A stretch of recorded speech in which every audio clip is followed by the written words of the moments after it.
So in this activity, we're going to work on the first step of the financials, which is how to estimate top-line revenue. Many students don't get their hands dirty with the financials because we do these business plans as a group, and I want to make sure that you have some experience with how to actually generate these numbers so that you realize that it's not quite as scary as you think. I use this spreadsheet that was created by Frank Moyes at UC Boulder, and so from this activity page, click on that and then it'll download. You'll need to enable editing. So it opens up to the instructions. The instructions tell you what to do so that this spreadsheet will work well. There's a lot of linked formulas, so you don't want to change any formulas unless you understand where they're going and how they work. You can change some formulas, but you don't want to delete numbers that if they're based on formulas, because they may link to someplace else. If they're green, you can definitely change things, and I'll show you how to do that. There's many sheets within this spreadsheet. It may seem overwhelming, so I'm going to try to show you step by step how to do this. The first sheet you don't need to worry about. It's comps. If you can find information on other comparable companies, you could put in their financial ratios so that you can understand if your ratios are in line with theirs. You don't need to do that though. But where we're going to start is on the revenue sheet. This revenue sheet flows directly from the work that we did in the marketing plan. So let me remind you what that looked like.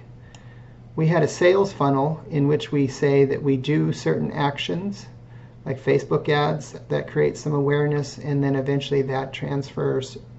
We make assumptions on how many purchases will be made, average purchase price, and then the total revenue. We're going to try to put these numbers that we were just developing on scratch paper into the spreadsheet so that we can update them easily. This spreadsheet is set to work with yearly numbers and then calculate monthly numbers from those yearly numbers. If you feel comfortable with Excel, you can change some of the formulas that are shown here, but I'll just keep what they have to try to show you quickly how to work with these numbers. Let's simplify. We're going to say that we're working on the Rebel Raspados idea. So we're just selling a product. We can call that Raspado. And then we don't really have a service. In some cases, you might have a product and a service, or you might have multiple products. So if you want to model your numbers with multiple products, you can sell paletas here. You could put that as well. I'm going to say that we're going to do Raspado. So these numbers are all in green. I can just take them out. Okay. So now we just have Raspados. Now the number of units that you're going to sell, you can calculate these through your sales funnel and fill in these numbers. This spreadsheet is made to fill in numbers yearly and then a price per unit, percentage of those yearly numbers that are made each month.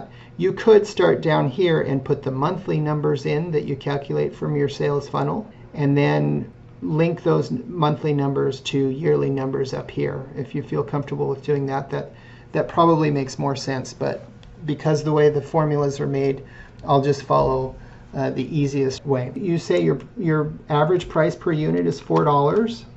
We can change all of that. The beauty of a spreadsheet is that maybe you think that over time you're going to be doing better. So maybe you're going to go up to 4.5 and then maybe even 5, year 5. You can see that the formatting here is just single dollars. We might want to increase the decimal so that we can see that.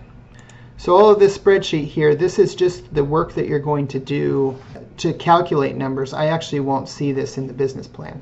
And then let's say in your sales funnel you calculated it in the first year you're going to be able to sell 5,000.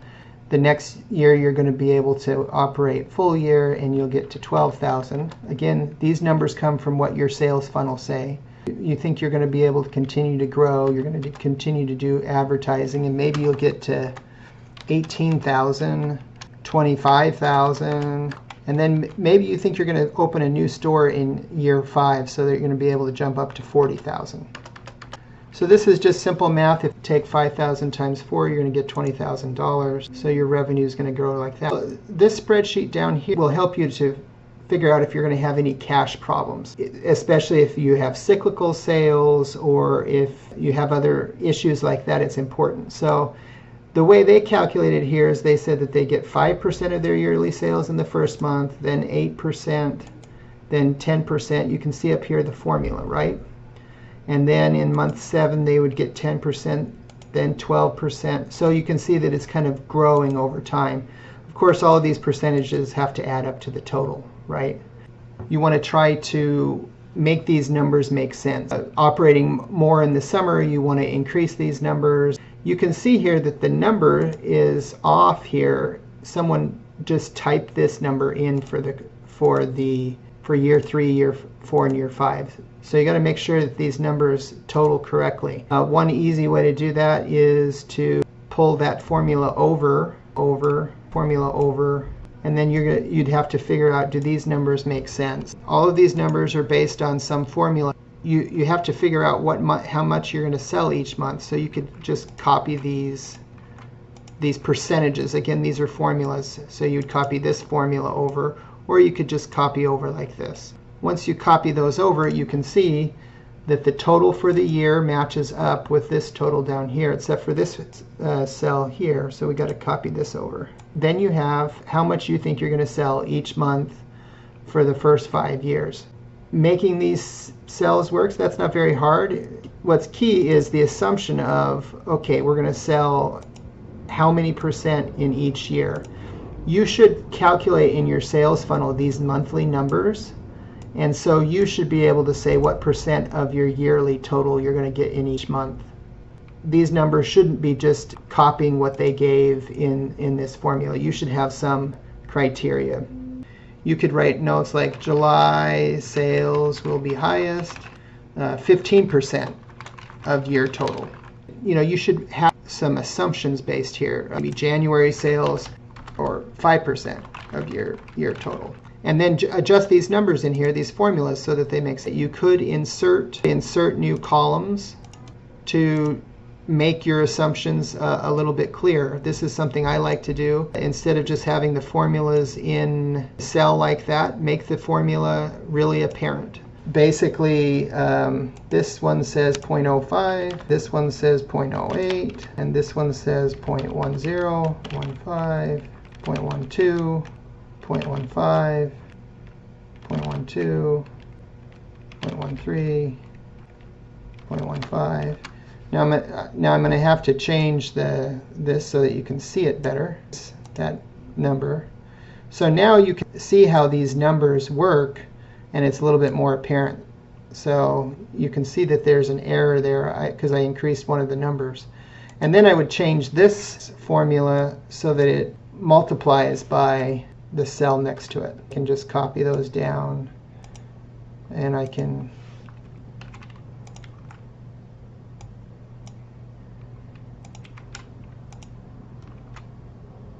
copy all of those cells so that they are just this yearly number, C16, times this number that I put here. And then I can just copy these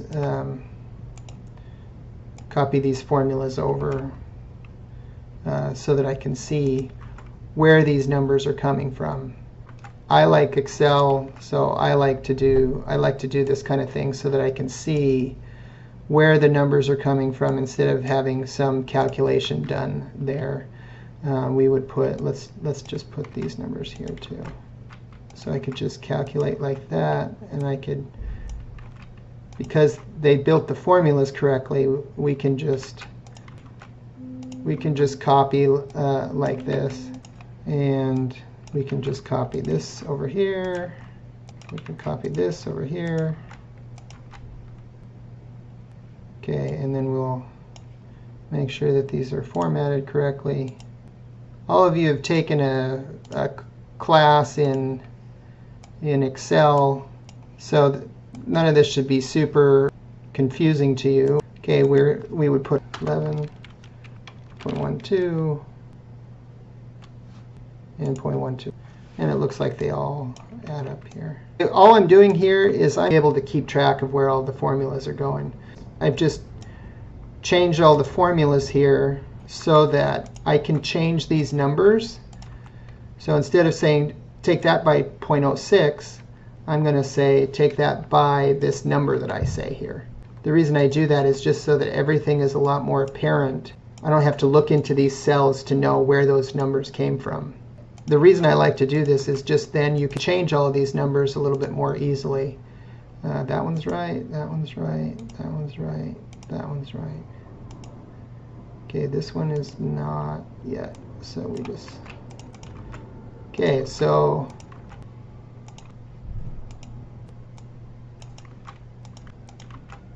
that's just in a little bit of an Excel work so that you can see. Or I had put in 15% here for July, and before it was 10%. So now you can see down here the total adds up to 105%. So I have to change something. So let me just put that July back to 10%. So now you can see that this total 20,000 matches. See if these numbers add up. They don't quite add up. There's some number that's off. Oh, that one's probably off. Let's just put that one as 0.07. You can see that these numbers, if you look down here, they add up to 1 now, and my number here adds up to the 48. So I'm just trying to show you this. This is how you have to work with the Excel. I would probably add in these columns like this just so that you can say, okay, I'm saying this percentage of the total is done in each month. This one's off by a little bit. I'll change that to 0.07, and that one is 0.07 probably too. Let's see if this number is right. And this number off also, so I'll put 0.07 there. So now you can see that all of these yearly numbers match up with what I had before because the percentages that I use add up to 100%. Okay, so that's how you get the top line revenue. This is how to work with this top line revenue sheet. You should all be able to do this. You're all capable of doing this. The whole goal is to try to have assumptions that make sense.